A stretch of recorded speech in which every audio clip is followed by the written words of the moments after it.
Tu comprends l'anglais à l'école, mais dès que tu regardes un film en anglais, tu n'arrives pas à comprendre sans le sous-titre. C'est normal, c'est parce qu'on t'a jamais appris le vrai anglais. Celui qu'on avale, celui qu'on enchaîne, celui qu'on entend dans les films, dans les séries et dans la vraie vie. Et justement, dans cette vidéo, on va étudier un extrait de Pretty Woman avec Julia Roberts pour comprendre comment les natifs parlent dans la vraie vie et surtout pour apprendre à parler comme eux. Pourquoi certaines phrases semblent impossibles à comprendre, pourquoi certains sons disparaissent et surtout comment toi tu peux parler en anglais plus naturellement. Après cette vidéo, cette scène ne sonnera plus comme du bruit, mais comme une vraie conversation laquelle tu comprends. Sans plus attendre, on y va. Donc on va étudier cette scène du shopping quand comment il s'appelle? J'ai du mal avec les noms d'acteurs. Je crois que c'est Richard Gere. Donc son personnage, il amène le personnage de Julia Roberts dans le magasin pour faire des achats, pour acheter des vêtements, parce que toute seule, elle n'arrivait pas, parce qu'elle était jugée comment elle s'habillait. Donc les magasins ne voulaient pas lui vendre des habits. Et donc, c'est un businessman et il gagne bien sa vie. Ils lui prennent par la main et il l'amène dans un magasin. Et donc, comme elle est habillée avec une mini-jupe très courte, elle a l'impression que les regards sont sur elle. Et donc, on va voir, je vais plus te dire, je veux que tu écoutes maintenant. People are looking at me. La première chose qu'elle dit, people are looking at me, qui veut dire, les gens sont en train de me regarder, les gens me regardent. Mais elle ne dit pas comme ça, mot à mot. Elle va dire avec plus de fluidité, people are looking at me. Et on dirait qu'elle est en train de chanter même, people are looking at me. Comme si elle disait, je suis un peu gênée, les gens sont en train de me regarder. Donc quand on parle en anglais, c'est comme en français, chaque langue a sa sonorité, il y a une petite musique quand tu entends. Donc en anglais aussi, et ça fait partie de la langue. Donc il faut apprendre ça, et pour apprendre, il faut juste répéter. Donc répétez avec moi, people are looking at me. Très bien. Donc là, vous avez remarqué, elle n'a pas prononcé at me, elle a dit at me. Si vous me suivez, vous connaissez déjà le glottal stop. C'est la non-prononciation du T. Donc, on a un arrêt dans les glottes. Je crois que c'est comme ça qu'on dit en français. Et dans la respiration, ce qui fait qu'on ne prononce pas. Et tout ça pour que les mots soient plus fluides. C'est comme en français, on coupe des mots juste pour faciliter la diction. C'est pareil en anglais. People are looking at me au lieu de people are looking at me, qui ferait très robotique. People are looking at me. Et on fait cette liaison. At me, at me. C'est comme si c'était un seul mot, c'est accroché, c'est collé. Bon, continue. They're not looking at you, they're looking at me. Looking at you, they're looking at me. Et ils ne te regardent pas, ils sont en train de me regarder, regarde-moi. Donc là, pareil, they're not looking at you.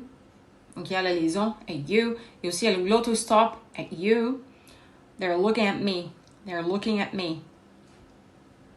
On continue. The stores are not nice to people. I don't like Donc au it. début, elle fait une petite pause. The stores are not nice to people. I don't like it. Donc les magasins ne sont pas sympas avec les gens. Je n'aime pas du tout ça. Je n'aime pas. Donc elle a fait une petite pause au début. The stores. Et après elle enchaîne bien vite. Are not nice to people. I don't like it. Et vous remarquez que quand elle enchaîne comme ça, I don't like it devient I don't like it. I don't like it. Donc on enroule un peu le D. Ça devient ra. I don't. Et encore un glottal stop. Donc le T, il n'est pas prononcé. Elle va prononcer que le I. I don't like it. I don't like it. Donc le glottal stop, on n'apprend pas souvent à l'école. Moi, j'apprends mes élèves parce que je trouve que c'est important qu'ils sachent. La phonétique, elle est importante pour apprendre à bien parler. Donc j'apprends ça à mes élèves. On va voir qu'est-ce qu'il répond maintenant. Stores are never nice to people. They're nice to credit cards. Stores are never nice to people. They're nice to credit cards. Donc, les magasins sont jamais sympas avec les gens, ils sont sympas avec les cartes de crédit. C'est triste ça, hein? Il manque un peu d'humanité, mais bon. On n'est pas là pour débattre ça, on est là pour étudier l'anglais. They're nice to credit cards. Credit cards. Donc là, on a encore un glottostop. Donc le T, credit, devient credit. Credit. Il n'est pas prononcé du tout. Credit cards. Et il y a cette liaison très importante. Credit cards. Credit cards. Et ça, c'est très important quand toi, tu apprends l'anglais, à apprendre à parler comme ça. Parce que, tout simplement, dans la vie de tous les jours, tu vas être amené à parler comme ça. Et surtout, tu vas pouvoir comprendre dans une conversation. C'est très difficile si quelqu'un ne te parle pas directement. Si tu entends une conversation, c'est très difficile. Moi, en tant que lusophone, je viens du Brésil. Donc, ma langue maternelle est le portugais. Je sais que quand je suis arrivée en France, je ne parlais pas du tout le français. Et petit à petit, j'ai commencé à apprendre. Et quand les gens me parlaient directement, en me regardant dans les yeux, c'était beaucoup plus simple. Mais dès que j'étais dans un cercle d'amis et tout le monde se mettait à parler en même temps, là, j'étais perdue. Et ce genre d'exercice est très important pour t'amener à acquérir une certaine fluidité quand tu apprends une langue. Donc, fais ça, tu répètes avec moi. C'est ça que je fais du moins pour apprendre l'anglais, pour apprendre le français. Donc, je vais répéter. Stores are never nice to people. Stores are never nice to people. Vas-y, à toi. Stores are never nice to people. Stores are never nice to people. They're nice to credit cards. They're nice to credit cards. Voilà. Ce n'est pas grave si c'est pas parfait. L'important, c'est de le faire. Le plus tu fais, le plus facile ça devient. On continue. Okay. Stop fidgeting. Donc là, il utilise un mot un peu plus sophistiqué qu'on n'entend pas tous les jours. Ok, stop fidgeting. Stop fidgeting. Ça veut dire quoi? Fidget. Allez, on va regarder ensemble dans le dictionnaire. Le verbe fidget veut dire gigoter, s'agiter nerveusement. Donc, le verbe fidget veut dire ne pas se tenir en place, bouger nerveusement, un peu comme elle est un peu stressée. Donc, tu vois, stop fidgeting. Tu n'as pas besoin de stresser parce que je suis là. Parce comme elle a été maltraitée avant, parce qu'elle n'a pas réussi à acheter ses vêtements, parce qu'elle était un peu traitée avec préjugés, là, elle est un peu stressée. Donc, elle dit non, je suis là, I got you, je vais m'occuper de toi. Stop fidgeting. On va continuer. Get rid of your gum. Là, il parle très vite. Get rid of your gum. Donc, jette ton chewing-gum. Donc, l'expression to get rid of veut dire se débarrasser, enlever, jeter, faire disparaître quelque chose. Donc, il veut qu'elle jette son chewing-gum. Allez, on va continuer. I don't believe you did that. I don't believe you did that. Je n'en reviens pas que tu as fait ça. Je ne crois pas que tu as fait ça. Parce qu'elle a jeté le chewing-gum quasiment sur les personnes qui passaient. C'était un peu limite. Si on peut dire comme ça. I don't believe you did that. I don't believe. Je ne crois pas. Ah, on continue maintenant. Yes, I am Mr. Hollister, the manager. May I help you? Donc là, il y a un nouveau personnage, Mr. Hollister. Donc il dit I am Mr. Hollister, the manager. May I help you? Je suis le responsable du magasin. Comment puis-je vous aider? Ça, c'est une formule très polie pour demander si quelqu'un a besoin d'aide. May I help you? Donc may, c'est un modal qui explique globalement possibilité, permission. Donc par exemple, si je demande puis-je entrer? May I come in? Puis-je aller? May I go? Et dans un langage très soutenu, ça peut exprimer aussi un souhait. Par exemple, je souhaite que vous soyez heureux. May you be happy. Ou aux États-Unis, il y a beaucoup cette notion des dieux. Et donc, il dit souvent que Dieu vous bénisse. May God bless you. Ça peut indiquer aussi une concession. Par exemple, il a peut-être de l'argent, mais il n'est pas heureux. He may be rich, but he isn't happy. Et ici, dans notre exemple, May I help you? Puis-je vous aider? Le may signifie exprime, on va y arriver, vraiment la possibilité. Est-ce que je peux vous être utile? Est-ce que je peux vous servir? Donc, si jamais tu as la possibilité de proposer tes services à quelqu'un, tu peux t'entraîner comme ça. Hello, I'm Miss Lucy. May I help you? Et une autre formulation pour cette phrase, tu peux aussi dire How can I help you? C'est un peu moins poli, mais c'est poli quand même. Hein? How can I help you? Comment puis-je vous aider? On continue. Edward Lewis. Ah, yes, sir. You see this young lady over here? Donc, il se présente, Edward Lewis. Oh, yes, sir. You see this young lady over here? Ah oui, monsieur, vous voyez cette jeune fille ici, cette jeune femme? Non, pas jeune fille, jeune femme. Vous voyez cette jeune femme? Donc, here veut dire ici. Over, tout seul, veut dire dessus ou par-dessus. Quand over here et ensemble, ça forme une expression qui veut dire ici. Comme come here, viens ici. Et come over here, viens par ici. Est-ce que tu vois la différence? On continue? Yes. Do you have anything in this shop as beautiful as she is? Oh, yes. Do you have anything in this shop as beautiful as she is? Avez-vous quelque chose dans ce magasin d'aussi beau qu'elle? On continue. Je commence à rire déjà parce que c'est un petit peu comique. On va voir si tu captes ça. As she is. Oh, yes.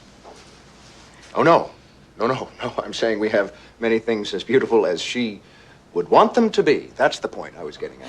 And I think we can all agree Là, with il est un that. peu That's why perdu. when he Je came sais in, si vous avez compris la subtilité de la blague. C'est un petit peu drôle quand même.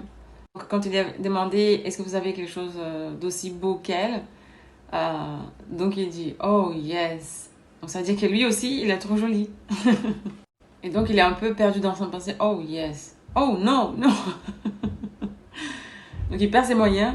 I'm saying we have many things as beautiful as she would want them to be, but that's the point I was getting at. And I think we can all agree with that. Et blablabla. Bla bla. Mais là, il commence vraiment dans un monologue et il continue dans un discours sans fin avec des phrases complexes qui s'entremêlent. Il n'y a plus de ponctuation pour montrer un peu sa confusion mentale, comment il essaye de se rattraper. Enfin, je ne veux pas dire que je suis en train de draguer votre femme, ce n'est pas ça.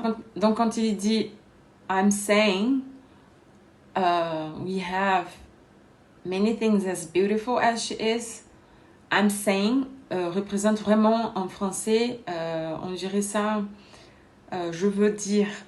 Donc, ce que je veux dire, pour se rattraper dans un discours, ah non, c'est pas ça que je voulais dire, I'm saying. Et tu peux dire aussi, what I meant to say. Donc, ce que je voulais dire, what I meant. Donc, ce que je voulais dire is, what I meant is that, et blablabla, et puis tu continues ton dialogue.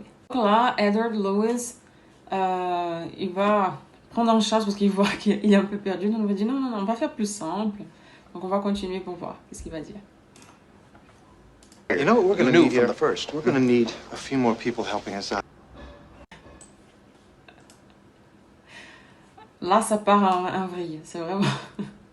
You know what we're gonna need here? You're going to need a few more people helping us out. Donc, vous savez qu'est-ce qu'on va avoir besoin ici? On aura besoin de beaucoup plus de personnes qui nous aident. Donc, si tu dis « help me », tout simplement, c'est « aide-moi » dans une situation, dans une demande directe et générale. Mais si tu dis « help me out », c'est beaucoup plus familier. Et c'est ça qui est drôle, parce qu'il devient un langage un peu familier avec le responsable du magasin. Et là, help me out, ça implique normalement un petit service. J'ai besoin d'un petit service, quelque chose de très particulier, quelque chose de spécial. Et donc il continue. I'll tell you why. We're going to be spending an obscene amount of money in here. I'll tell you why we are going. Donc il dit, je vais te dire pourquoi. I'll tell you why. Donc je vais te dire pourquoi. On aura besoin de tant de monde. On aura besoin de beaucoup plus de personnes qui sont ici pour nous servir. Donc We are going to be spending an obscene amount of money in here. Donc on va dépenser une quantité obscène d'argent ici. So we're gonna need a lot more help sucking up to us because that's what we. So we are going to need a lot more help sucking up to us. Avant, le langage était un peu informel. Là, ça devient même vulgaire. Ça part en cacahuète. Donc, pas de panique, je vais t'expliquer. Donc, quand il dit « So we're going to need a lot more help sucking up to us. » Ok. Donc, on va avoir besoin de beaucoup plus de monde ici pour nous aider. Mais je vais t'expliquer exactement qu'est-ce que ça veut dire « sucking up ». Donc, « to suck » veut dire sucer ou aspirer, ok? Mais dans l'expression « to suck up to someone », veut dire aussi lécher les bottes. Donc, on va avoir besoin de beaucoup plus de monde ici pour nous lécher les bottes, pour s'occuper de nous, en fait. C'est ça qu'il veut dire. Et beaucoup plus poli, beaucoup plus élégant pour nous flatter. Beaucoup de gens ici pour nous flatter. Mais il dit ça pas ça comme ça, il dit vraiment de façon très vulgaire parce que suck up to someone veut dire vraiment lécher les bottes. Et là, le responsable du magasin, il est tout content. Regarde sa réaction. Like, you understand me. Sir, if I may say so, you're in the right store and the right city, for that matter. Il est tout content. Donc là, il commence à vraiment le lécher les bottes. Et c'est très drôle. Donc il dit, Sir, if I may say so, you were in the right store and the right city for that matter. Monsieur, si je puis me permettre, vous êtes dans le bon magasin et même dans la même ville pour cela. Donc on parlait de may qui indique permission. Donc là, ça s'est traduit carrément par si je peux me permettre. If I may say so, si je peux me permettre de le dire. On va continuer à le lécher les bottes, on va voir la suite. Anything you see here, we can do, by the way. Get ready to have some fun, okay? Et donc là, il s'adresse directement au personnage de Julia Roberts. Anything you see here, we can do, by the way. Get ready to have some fun. Tout ce que vous voyez ici, nous pouvons le faire. Donc elle dit, on peut faire tout ce que vous voulez. On est à votre disposition. D'ailleurs, préparez-vous pour vous amuser. Get ready to have fun. Là, plus précisément, to have some fun. Mary Pat, Mary Kate, Mary Frances, Tova, let's see it. Come on, bring it out. Donc là, il appelle toutes ses employés. Hey, Mary Pat, Mary Kate, Mary Frances, Tova, let's see it. Come on, bring it out. D'accord, Mary Pat, Mary Kate, Mary Frances, Tova, voyons ça. Allez, apportez tout. Ce qui est drôle, ce sont les noms composés des employés. Elles commencent toutes par Mary. Et donc ça fait un peu bourgeois parce que c'est des noms composés qui commencent par Mary. Donc ça montre un peu le niveau du magasin parce que c'est ça qui est drôle dans l'histoire. Elles ont toutes des prénoms composés commençant par Mary. Et là, ça commence à devenir de plus en plus drôle. Il commence à penser à l'argent là. Regarde ce qu'il va demander. Le responsable du magasin. Exactly how obscene an amount of money were you talking about? Just profane or really offensive? Really offensive. Mais bon, là, quand il voit qu'il a beaucoup d'argent, ses yeux deviennent gros comme ça. Donc, il va lui demander, Excuse me, sir. Yeah, exactly how obscene an amount of money were you talking about? Just profane or really offensive? Excusez-moi, monsieur, exactement quel genre de somme obscène aviez-vous en tête? Juste indécente ou carrément choquante? Donc, really offensive. Offensive vient de offenser, donc quand on se sent offensé, donc là dans ce cas c'est péjoratif, mais là c'est pas dans ce sens-là du tout. C'est vraiment une quantité astronomique. Donc il dit really offensive. Ça veut juste dire que la somme d'argent est scandaleusement élevée ou exagérée au point de choquer quelqu'un. Est-ce que vous voyez la différence? Donc ça n'a pas la même signification que offensive si utilisé dans un autre contexte. À quoi le client répond really offensive. Donc il est en train de dire oui, c'est scandaleusement élevé. I like him so much. Là, le lèche-botte, il dit I like him so much. Oh, je l'adore. Donc, pour continuer,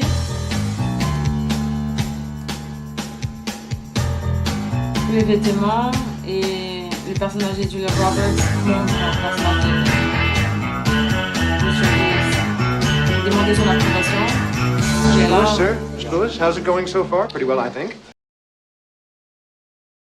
How is it going so far? Pretty well, I think. Comment cela se passe-t-il jusqu'à présent? Très bien, hein, je pense. Il dit, regarde, on vous lèche bien les bottes.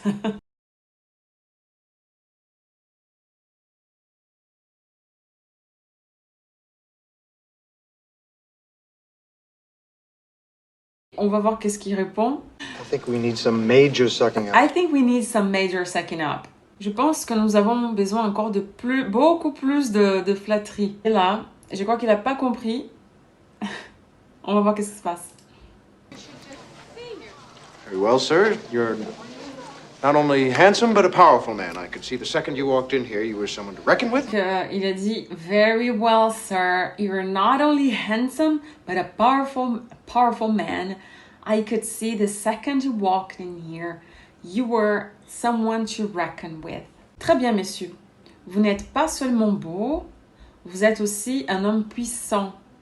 J'ai vu dès l'instant où vous êtes entré ici que vous étiez quelqu'un avec qui il fallait compter. Donc là, il commence, il dit, comme le personnage, le client, il a dit qu'il a besoin d'être encore plus, beaucoup plus flatté que ça. Le responsable du magasin lui flatte directement, Monsieur Hollister. Donc on continue. Hollister. Yes, sir. Not me. Her. Donc Hollister. Donc ils sont devenus vraiment intimes là. Hein. Il dit même pas Mr. Hollister. Il dit juste Hollister directement. Et il faut savoir qu'aux États-Unis, quand on appelle quelqu'un par leur nom de famille directement, sans dire Mr., Miss, Mrs., etc., ça veut dire qu'on a un niveau d'intimité quand même qui est là. Et c'est toujours dans un contexte assez formel, normalement, dans le monde du travail, ou de personnes qui n'ont pas trop d'intimité, qui se vous voient. Enfin, ici en France, on se vous voit, mais c'est pour vous donner l'équivalent. Et ça donne quand même un certain degré d'intimité quand même. Donc, par exemple, tu peux utiliser un collègue. C'est un collègue, vous vous voyez, vous avez un certain degré de distance, mais il y a aussi une certaine intimité parce que c'est votre collègue. Donc là, c'est le cas. Ils ont une certaine distance parce que c'est client et vendeur. Mais comme ils lui parlent de façon vraiment décontractée, informelle et même vulgaire, ils ont développé cette intimité. Donc c'est Mr. Lee, c'est Hollister. Ils l'appellent directement par son nom de famille. Et ici, je précise, c'est le nom de famille, vraiment. C'est pas le prénom qu'il va utiliser. Il va pas dire Mr. So, Mr.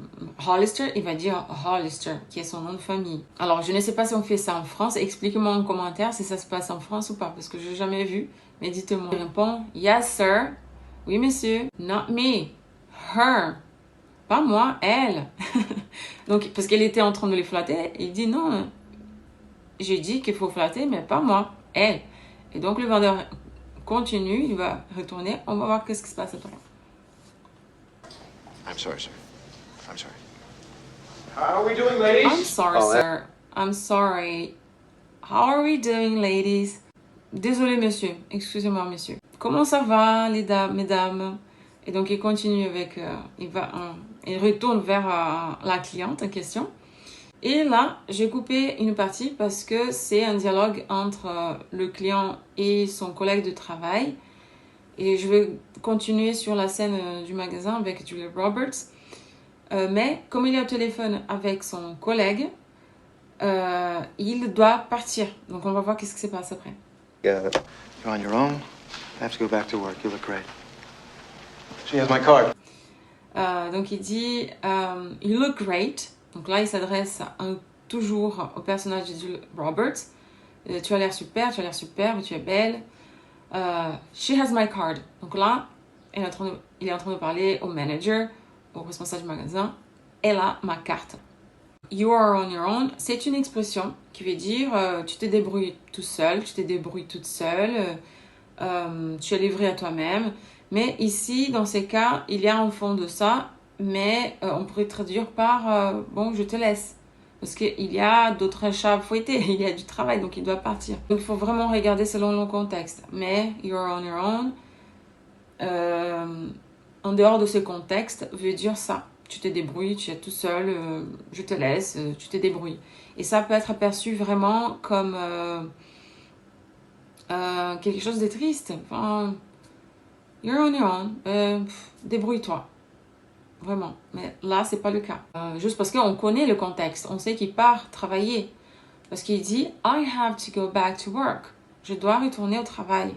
Donc, c'est la fameuse conversation au téléphone laquelle j'ai coupé du contexte. Allez regarder le film en entier, c'est super. Vous allez adorer ce film.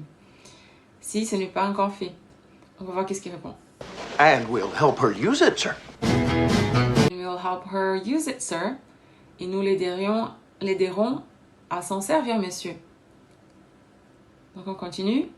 Edward would love that tie. Donc elle est assise là, en train de se faire chouchouter. Elle aperçoit la cravate du vendeur. Elle flash sur la cravate et dit...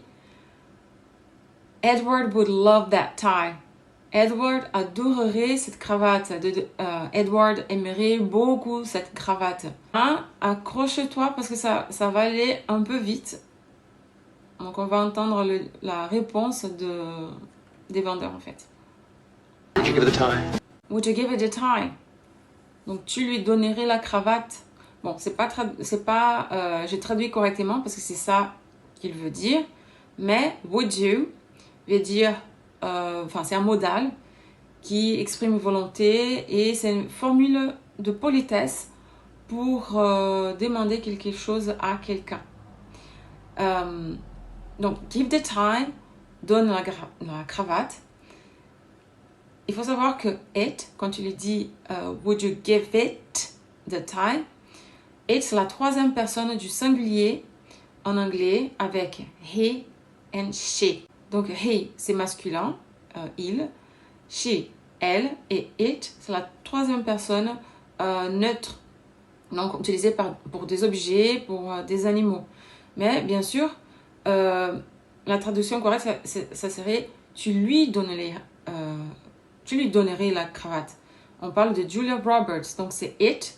Donc, c'est pas un animal, c'est pas un objet. C'est she. Parce que c'est une femme. Donc, j'imagine qu'il voulait dire give it to her. Donc ça aurait été la forme correcte de le dire give it to her, qui veut dire en français donne-la lui. Mais ce qui explique cette faute, oui, c'est une faute grammaticale, c'est que comme il est pressé, il est en mode autoritaire et il veut plaire à sa cliente et il parle vite, il parle de façon coupée et il coupe her, il part direct à it. Give it to her. Give it. Donc, it, ça serait la cravate. Et je pense que c'est ça qu'il voulait dire. La cravate, c'est un objet, donc it. Et to her, il omet ça parce qu'il est pressé, parce qu'il est autoritaire. Est-ce que ça a du sens? J'espère que oui. Dites-moi en commentaire. The tie. Take off the tie. Give the tie. The tie. He really wants to do this. He would go crazy about this. Donc, le vendeur répond the tie. Il comprend pas. The tie. La cravate. Et le manager répond take off the tie. Give her the tie. He really wants to do the tie. Et donc là encore, il parle, il n'y a pas trop de sens vers la fin. Enlève la cravate. Take off the tie. Give her the tie. Donne-la lui. Donne la cravate à notre cliente. He really wants to do the tie. Il veut vraiment faire la cravate. C'est qu'il veut rien dire en français. Je vous rassure, ça veut rien dire en anglais non plus. Mais dans ce contexte tellement oral et tellement pressé, ça passe, mais on comprend ce qu'il veut dire. Il veut dire que elle veut vraiment la cravate, donc il faut la lui donner. Donc là, elle est toute belle, toute pomponnée, avec plein de sacs des achats qu'elle vient de faire. Et elle passe devant le magasin dont elle est allée précédemment. Et les vendeuses à cause de son apparence, parce que Julia Roberts, elle était habillée en prostituée. Et donc, les vendeuses étaient un peu en mode préjugé. Elles étaient vraiment malveillantes envers elle. Et donc, elle décide de se venger un petit peu. Elle retourne, on va voir qu'est-ce qui se passe. No, thank you. Elle dit, la vendeuse dit « Hello, may I help you ?» Donc, encore la fameuse formule de politesse utilisée ici encore pour « Bonjour, puis-je vous aider ?» qui peut être utilisée pour accueillir quelqu'un de manière formelle. On a vu en début de vidéo. Et répond « Hi, hello. Do you remember me? No, I'm sorry. Hi, hello, do you remember me? » Et la vendeuse répond « No, I'm sorry. » Non, désolé. Donc, on arrive à la fin ici. Sorry. I was in here yesterday. You wouldn't wait on me? C'est génial. Là, j'adore parce qu'elle se venge d'une manière avec beaucoup de classe. I was here yesterday. You wouldn't wait on me. Mais en français, on pourrait traduire comme ça. J'étais ici hier. Vous n'avez pas voulu me servir. Alors, on va s'arrêter ici. I was here yesterday. J'étais ici hier. You wouldn't wait on me. Donc, c'est une expression pour dire servir. Wait on, servir. On peut utiliser dans un contexte là. Dans le cas, c'est un magasin, c'est une vendeuse. Donc, elle va servir. Wait on someone. Et on pourrait utiliser aussi au restaurant. Donc, un serveur, il va servir son client. Il va s'occuper de son client. Donc, wait on the client. Donc, wait on me servir. Et on continue. Oh, you work on commission, right? Yes. Big mistake. Big. Huge. I have to go shopping now. Oh, you work on commission, right? Oh, vous travaillez à la commission, c'est ça? Oh, yes. Big mistake. Big, huge. Oui, grosse erreur. Énorme erreur. I have to go. Bon, je dois m'en aller. Voilà. Si cette vidéo t'a aidé, pense à t'abonner pour t'aider à progresser en anglais. Et n'oublie pas de laisser ton like et de partager avec un ami qui est en train d'apprendre l'anglais. See you!